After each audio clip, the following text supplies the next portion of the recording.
ہم ہمیشہ خدا کی عنایات حاصل کرتے رہتے ہیں، لیکن زندگی ہمیں ہمیشہ مٹھاس ہی نہیں بخشتی۔ نشوونما اور خدا کا قرب حاصل کرنے کی خاطر ہمیں اپنے حصے کا دکھ اور درد بھی جھیلنا ہی پڑتا ہے۔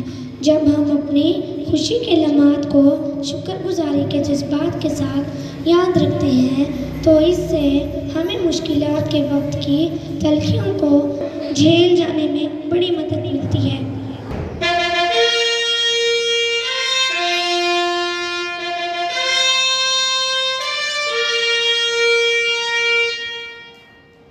بادشاہ سلامت حاضر ہو رہے ہیں۔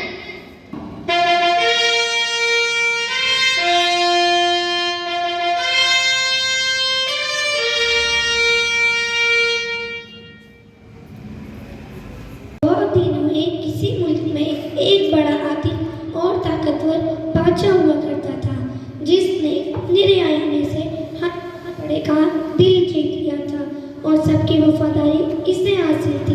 اس کا دربار سلطنت کے قابل ترین افراد سے بھرا ہوا تھا، تاہم اس کا سب سے پسندیدہ فرد ایک خادم تھا جس نے سالہ سال تک بڑی بےلوثی سے اس کی خدمت کی تھی۔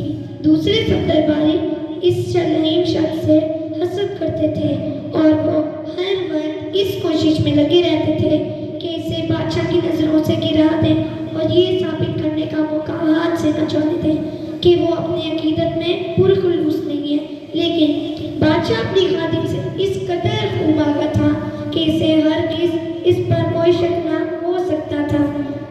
ایک دن جب بادشاہ ایک بڑی دعوت سے لطف اندوز ہو رہا تھا،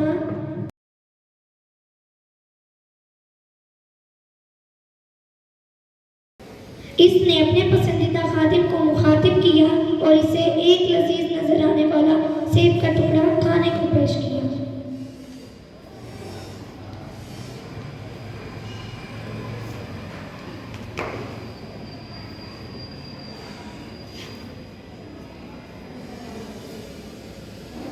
خادم نے بڑے مزے سے اس سے کھا لیا۔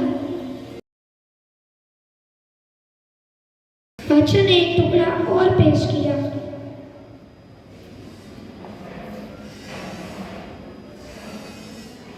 اور ایک ایک کر کے سیب کا ٹکڑا پیش کرتا چلا گیا۔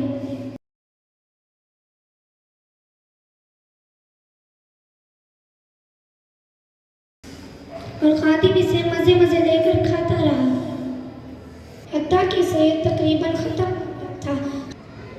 خادم جس شوق سے سیب کو کھا رہا تھا، اسے دیکھ کر بادشاہ کے دل میں اسے چکھنے کا شوق پیدا ہو گیا۔ جو ہی اس نے سیب کی ایک کاش کو اپنے منہ میں رکھا تو یہ دیکھ کر حیرانی سے اس کی آنکھیں پھیل گئیں۔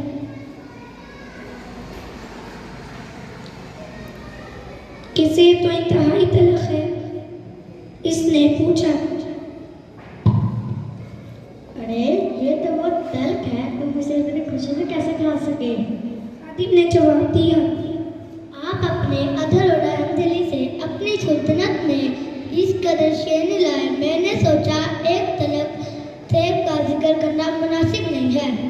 ایک بار پھر یہ ثابت ہو گیا کہ خادم کی وفاداری پر انگلی اٹھانا ممکن نہیں ہے۔ نتیجہ اللہ تعالیٰ کی عنایت کے لیے اس کا شکرانہ ادا کرنے کی خاطر انسان کو چاہیے کہ وہ قابل ستائش کام کرے۔ شکریہ۔